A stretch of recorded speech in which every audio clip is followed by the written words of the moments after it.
பழனிமலை முருகனுக்கு பண்டாரம் தேடி வரும் ஆண்டி முகம் காண வரும் ஆவினன் குடி தேடி வரும் கால்நடையா வந்த காவடி இது தேடுவது கந்தன் காலடி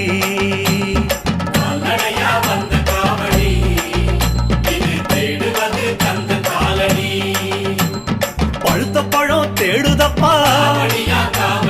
பாலதண்ட பாணி கேட்ட